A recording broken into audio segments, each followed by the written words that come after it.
நல்ல வேளை உங்களை பார்த்ததும் சித்ரா ஓடிட்டான்னு நினைக்கிறேன். எடோ குருஜி அது எடுக்கு.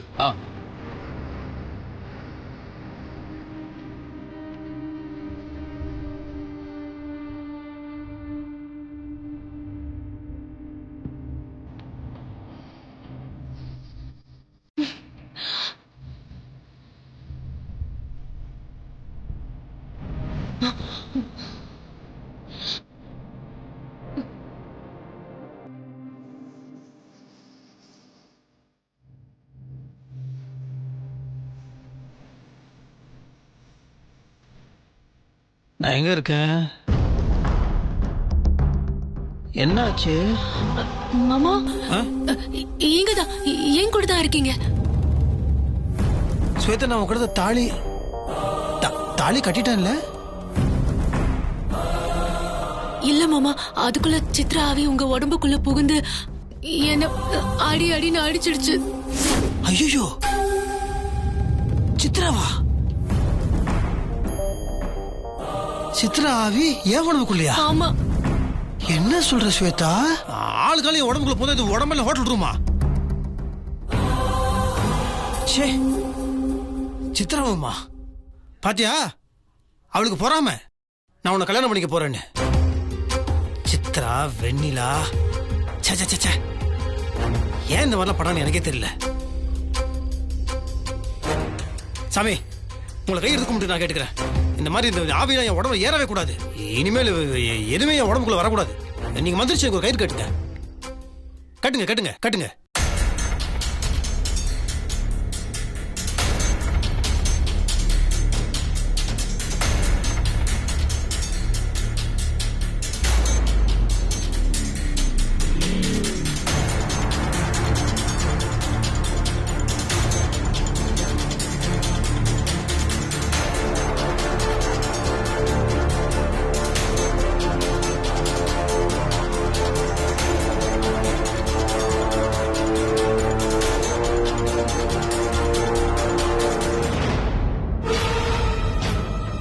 ஸ்வேதா, எதுக்காக இன்னைக்கே தாலி கட்ட முயற்சி பண்ண? எனக்கு என்னமோ என் மனசுக்குள்ள ஒரு பயம் இருந்துச்சு. நான் பக்கத்துல இருக்கும்போது உனக்கு என்ன பயம்? நாளைக்கு கல்யாணத்துக்கு நாள் பார்த்து குறிச்சிட்டு எந்தனா இந்த வீண் முயற்சி? இனிமே சித்ராவோட ஆவி உன் மாமா உடம்புல வராது. ஒருவேளை சித்ராவே மறுபடியும் வந்துட்டா என்ன பண்றது? பேடிக்கண்டா, அதுக்கு நான் ஒரு வழி வச்சிட்டுண்டு. இப்போ ரெஸ்ட் எடுத்துக்கோங்க.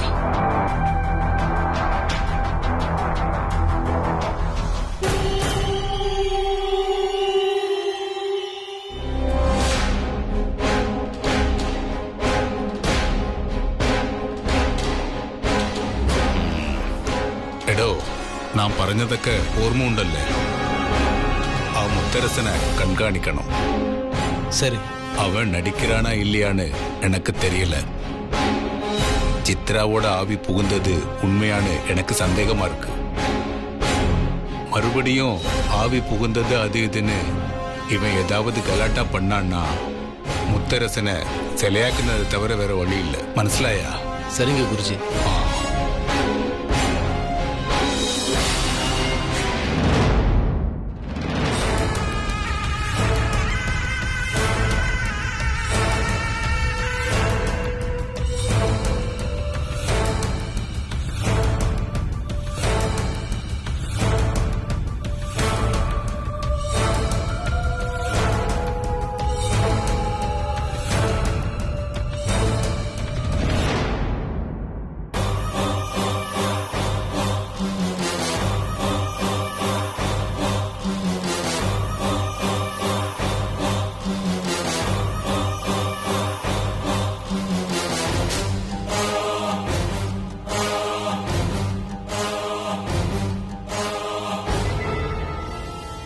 அத்தை,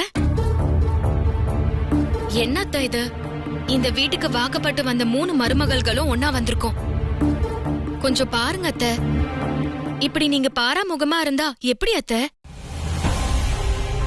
ஏன் அத்தை சொத்தைங்கிறதெல்லாம் இப்பதான் ஞாபகம் வருதா?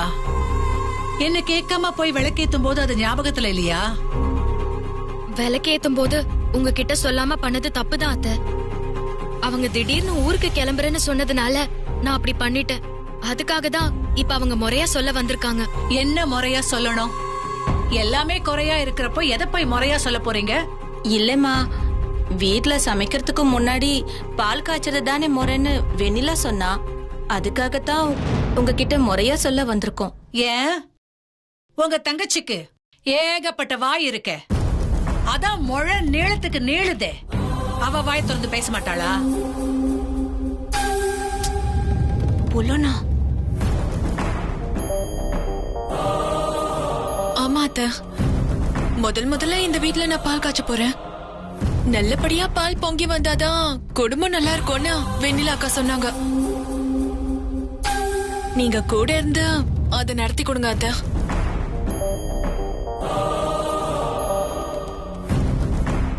இந்த நிமிஷம் வரைக்கும் என் மனசால நான் உன்னை இந்த வீட்டு மருமகளா ஏத்துக்கல. நீ சமையல் ரூமுக்கு வர்றதுக்கு நான் விட மாட்டேன்.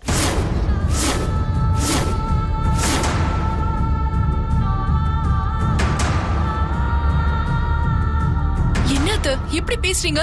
நான் இந்த வீட்டுக்கு வந்த மருமக தானே. எப்ப கார்த்திக் தாலி கட்டினாரோ எனக்கு அந்த உரிமை இருக்குதானே அத்தை? நாங்க என்ன ஓடி போயா கல்யாணம் பண்ணிக்கிட்டோம்? ஊரு உறவுக்கு முன்னாடி தானே கல்யாணம் பண்ணிக்கிட்டோம். சட்டம் பேசுறியா? ஆ? உனக்கு வெண்ணிலா சொல்லி கொடுத்தாளா? ஐயோ அப்படியெல்லாம் இல்ல அத்தை. இங்க பாரு, வீட்டுக்கு மருமகளா ஒருத்தி வரும்போது சீர் செனத்தியோட வந்தாதான் மரியாதை. நீ என்ன கொண்டு வந்த?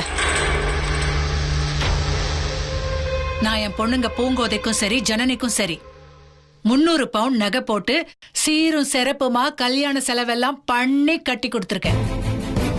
உன்ன மாதிரி வெறும் கையோட அனுப்பல. மா என்னம்மா, எதுக்குமா இப்படி திருப்பி திருப்பி புண்படுத்துற? ஜனனி, நான் உன்கிட்ட அன்னைக்கே சொன்னேன், நீ இதுல எல்லாம் தலையிடாத, நீ சின்ன பொண்ணுன்னு. மா சின்ன பொண்ணுன்னு நீ இப்படி என்ன ஒதுக்கி வைக்காதமா. நானும் கல்யாணம் ஆகி இப்ப குடும்பம் நடத்துறேன். இப்படி வந்து அவங்கள போட்டு படுத்தி எடுத்தா என்ன அர்த்தம்? உன் மனசுல வேற ஏதோ வச்சுக்கிட்டா நீ வேற ஏதோ பேசுற. ஆமா ஆமா, நீங்களும் நான் எதிர்பார்க்காத வேற எதையோ பண்ணினா நான் இப்படிதான் பேசுவேன். அத்தை என்ன அத்தை, விளக்கேத்துறப்போ மாமியார்னு நான் ஒருத்தி இருக்கேனே, என்கிட்ட ஏன் சொல்லலன்னு கேட்டீங்க. அந்த மரியாதைக்காக உங்ககிட்ட வந்து சொல்ல வந்தா சீர்வரிசை கொண்டு வந்தியான்னு கேக்குறீங்க. உங்களுக்கே தெரியும் இது திடீர்னு நடந்த கல்யாணம். அதுவும் கார்த்திக்கும் சிம்ரனும் ஒருத்தர் விருப்பப்பட்டுதான் இந்த கல்யாணம் நடந்துச்சு. இவங்க அந்தஸ்துலயும் நமக்கு எந்த வகையிலயும் குறைஞ்சவங்க இல்ல. கண்டிப்பா நீங்க கேக்குறத செய்வாங்க அத்தை. வாங்க அத்தை. நான் வர முடியாதுன்னா வர முடியாது.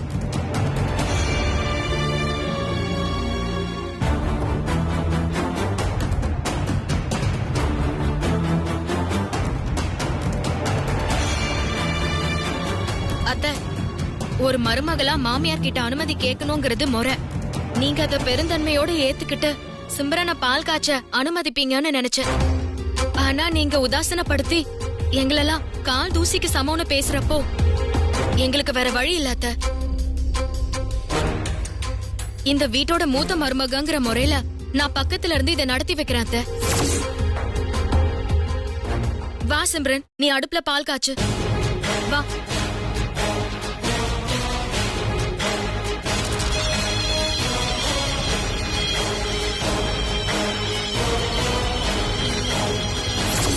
இந்த வீட்டோட மூத்த மருமகங்கிற முறையில நான் பக்கத்துல இருந்து இதை நடத்தி வைக்கிறேன் அத்தை.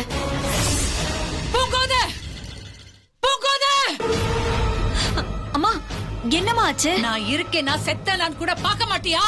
எங்க போய் தொலைஞ்ச? என்னம்மா, ஏம்மா இப்படி டென்ஷன் ஆகுற?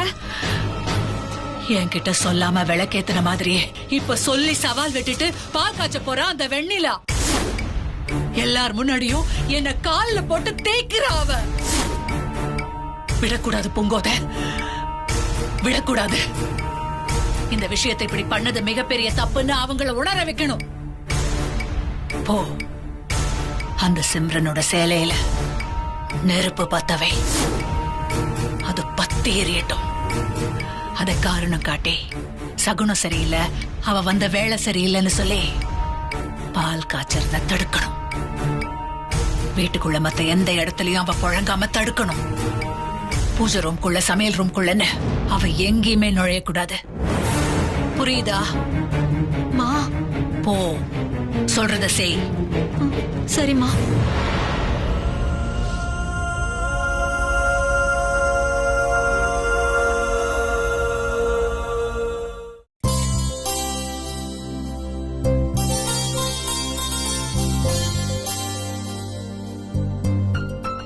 சிம்ரன், நீ பாத்திரத்தை எடுத்து அடுப்புல வை.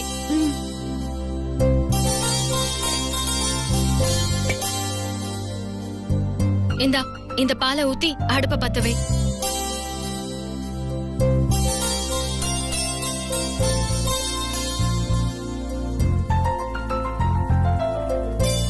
லைட்டர் மேல இருக்கு. வெனிலா, சிம்ரன்,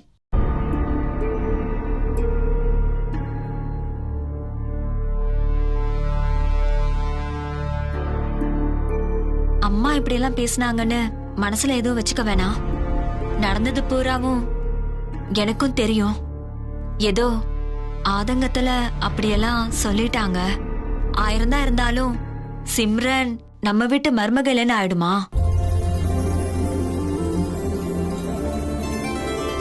அதுவும் இல்லாம முதல் முறையா பால் காய்ச்சறா. இந்த காமாட்சி விளக்கை ஏத்திட்டு பால் காய்ச்சினா நல்லதுன்னு சொல்லுவாங்க. வா சிம்ரன், வந்து விளக்கேத்த. ஏத்த. அண்ணி, உங்களுக்கு உண்மையிலேயே பெரிய மனசுதான். அத்தை வரமாட்டேன்னு மறுத்துட்டாலும் பெரியவங்கங்கிற முறையில நீங்க வந்து இதை நடத்தி கொடுக்கறீங்க பாத்தீங்களா? உங்களுக்கு உண்மையிலேயே பெரிய மனசு அண்ணி. சிம்ரன், விளக்கு ஏத்திட்டு பால் காய்ச்சு. சரிக்கா.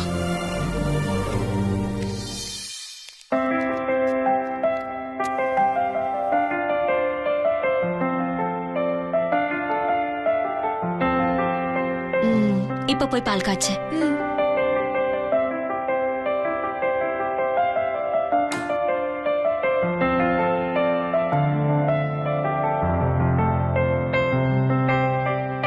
சிம்ரன், பாலை காய்ச்சி காஃபி போட்டு குடுக்கணும். பால்கோவா பண்ணிடாத. சிம்ரன், நீ வேற என்னெல்லாம் சமைப்ப? வெந்நீர் நல்லா வைப்பா. அவளை பொறுத்த வரைக்கும் அதுவே பயங்கரமான சமையல் தான். அக்கா போங்கக்கா, இந்த மாதிரி எல்லாம் கிண்டல் பண்ணாதீங்க.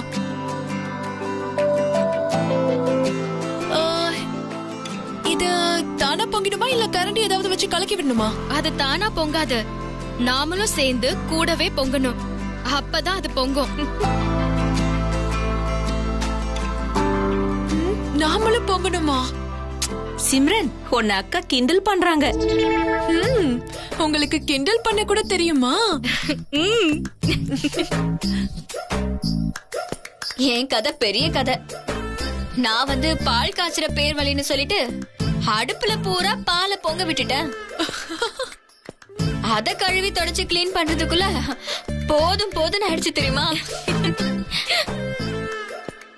சிம்ரன், பால் பொங்கி மேல விழும்பு வரைக்கும் வரும்போது பார்த்து கரெக்டா நிறுத்திடணும். சரிக்கா.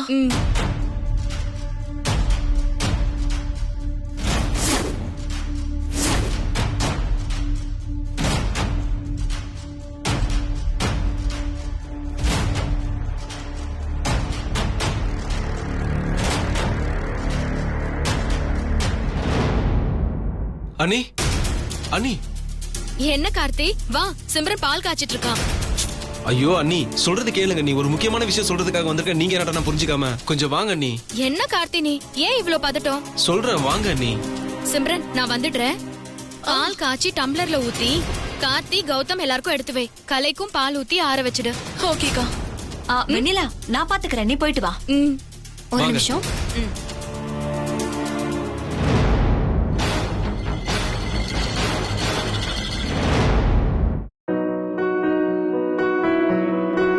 பால் பொங்க போகுது. துணி எடுத்துக்கோ.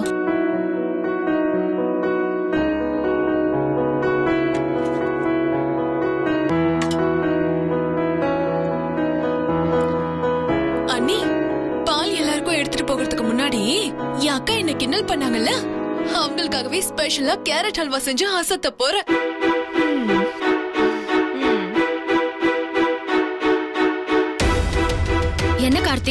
அண்ணன் இப்ப போயிருக்க விஷயம் நல்ல விஷயம்தான். அண்ணன் எப்படியாவது கிருஷ்ணன் அண்ணனை காப்பாத்தி கூட்டிட்டு வரதான் போயிருக்காரு. ஆனாலும் அவருக்கு ஆபத்து வருமோன்னு என் உள் மனசுல பயமாவே இருக்க அண்ணி. கார்த்தி, நான் தான் சொன்னனே, சும்மா தேவையில்லாம கவலைப்பட வேண்டாம். முத்து மாமா எப்படியாவது கிருஷ்ண மாமாவை மீட்டு வீட்டுக்கு நல்லபடியா வந்துருவாரு. இல்ல நீ இது விஷயமா நம்ம குடும்ப ஜோசியரை கலந்துக்கலாம் நினைச்சு நானும் கௌதமும் போயிருந்தோம். அவர் சோழி உருட்டி போட்டு பார்த்துட்டு என்ன சொன்னார் தெரியுமா? என்ன சொன்னாரு? அண்ணன் ஒரு பெரிய ஆபத்து நோக்கி தான் பயணம் பண்ணியிருக்காரு. அதுல இருந்து முழுமையா தப்பிச்சு வருவாரான்னு சொல்ல முடியல.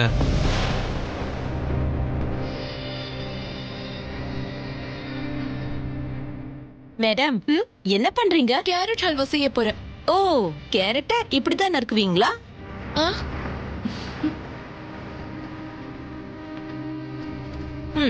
இந்தாங்க. இதுலதான் கட் பண்ணணும். சீவிட்டு கட் பண்ணுங்க. தெரியும்.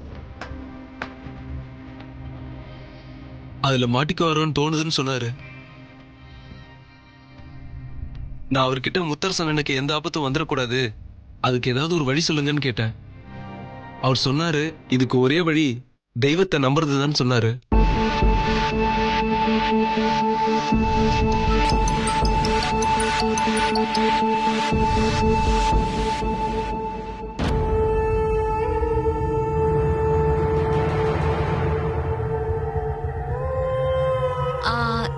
சிம்ரன், நான் ஏதாவது உனக்கு ஹெல்ப் பண்ணணுமா? வேண்டாம் அண்ணி, நான் பாத்துக்கிறேன். சரி.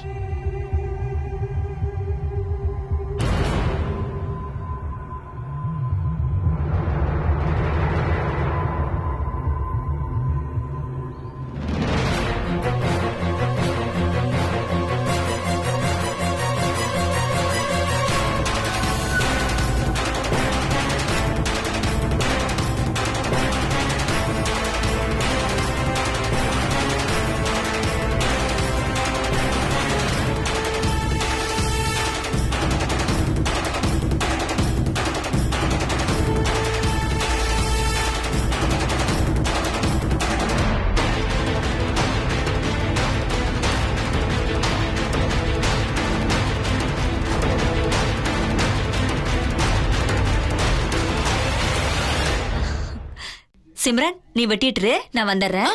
ஓகே.